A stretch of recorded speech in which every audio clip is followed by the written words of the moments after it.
भारत में Omicron variant के मामले बढ़कर 21 हो गए हैं ज्ञात। 4 दिन पहले गुरुवार को शुरुआती 2 मामले आए थे, अब 21 यानी संख्या ऊपर जा रही है। सबसे ज़्यादा 9 मरीज राजस्थान के जयपुर में मिले, महाराष्ट्र में 8, कर्नाटक में 2, गुजरात और दिल्ली में 1-1 मरीज। ये संख्या और ऊपर जा सकती है। हम ऐसा क्यों कह रहे हैं? क्योंकि जिन मरीजों में ओमिक्रॉन की पुष्टि हो चुकी है, उनके संपर्क में आए लोग भी कोरोना पॉजिटिव मिले हैं। उनका सैंपल जीनोम सीक्वेंसिंग के लिए भेजा गया है। जीनोम सीक्वेंसिंग से ही ओमिक्रॉन या किसी और वेरिएंट के होने की पुष्टि होगी, कंफर्मेशन होगा। इसके अलावा विदेश से आए कई कोरोना पॉजिटिव मरीजों के जीनोम सीक्वेंसिंग के नतीजे आने अभी बाकी हैं। हालांकि ऐसा भी नहीं कि विदेश से लौटे लोग जब कोरोना पॉजिटिव होते हैं तो सब में इस ओमिक्रॉन वेरिएंट का ही संक्रमण मिलता हो।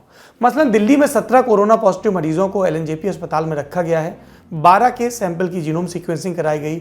इसमें से सिर्फ 1 में ओमिक्रॉन वेरिएंट था, ओमिक्रॉन। बाकी और वेरिएंट से संक्रमित थे, कोविड उन्हें भी था। 5 मरीजों की जीनोम सीक्वेंसिंग की रिपोर्ट आनी अभी बाकी है।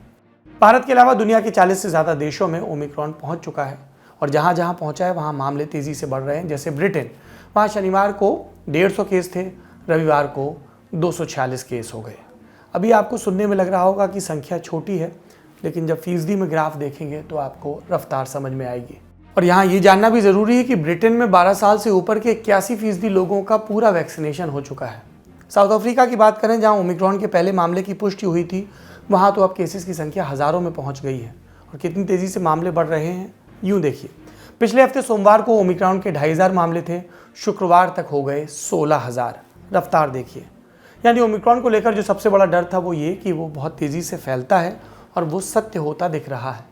पर एक राहत वाली बात भी है, जैसा वायरोलॉजिस्ट कह रहे हैं कि जिस वायरस में संक्रमण की क्षमता जितनी ज़्यादा होगी वो उतना ही कम घातक होगा।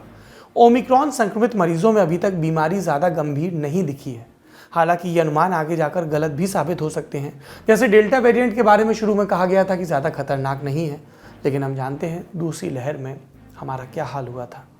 तो कुल मिलाकर देश में संक्रमण फैल रहा है। सरकार की तरफ से आश्वासन भी आ रहा है, लॉकडाउन नहीं लगाएंगे, घबराइए नहीं, सावधानी बरतिए। पर हमें सावधानी कैसे बरतनी है? वैक्सीन लगाइए, मास्क पहनिए, हाथ धोइए, क्योंकि इन सब से ही आप सुरक्षा चक्र में अपने हिस्से का योगदान दे सकते हैं। कई लोगों ने मास्क लगाना बंद कर दिया है, हम भी उन लोगों में से थे, लापरवाह हो गए थे, अब नहीं रहेंगे। आप भी ध्यान दीजिए। दूसरी सुर्खी भारत रूस के रिश्तों से जुड़ी है। रूस के राष्ट्रपति व्लादिमीर पुतिन भारत के दौरे पर हैं। आज शाम उन्होंने हमारे प्रधानमंत्री नरेंद्र मोदी से मुलाकात की। इस बैठक में पुतिन ने प्रधानमंत्री मोदी को S-400 एयर डिफेंस सिस्टम का मॉडल भेंट किया।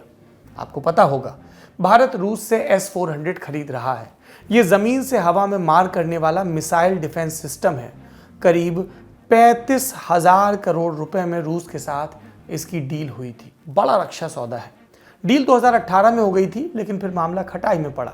अमेरिका दिक्कत पैदा कर रहा था, अपने मित्र देशों से कह रहा था कि रूस से ये सिस्टम खरीदोगे तो हम आप पर बैन लगा देंगे। उसने तुर्की के साथ ऐसा किया भी, लेकिन भारत ने अमेरिका को नाराज किए बिना रूस से डील बरकरार रखी।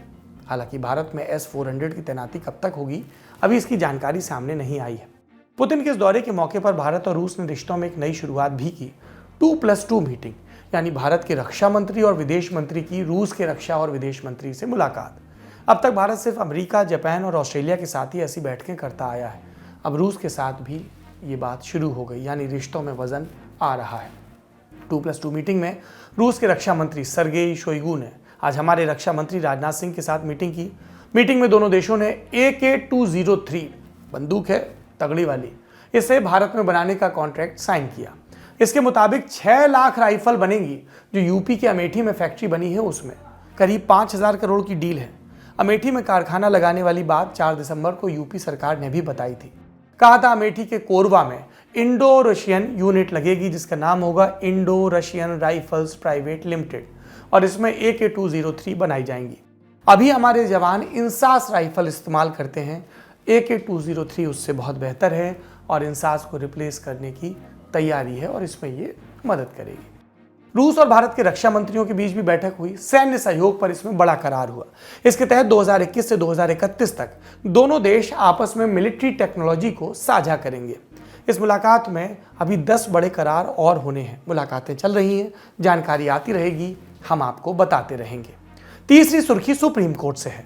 कोर्ट ने आज महाराष्ट्र के स्थानीय निकाय चुनावों में 27% रिजर्वेशन के नियम पर रोक लगा दी। कहा, अगले आदेश तक ओबीसी को रिजर्वेशन ना दिया जाए।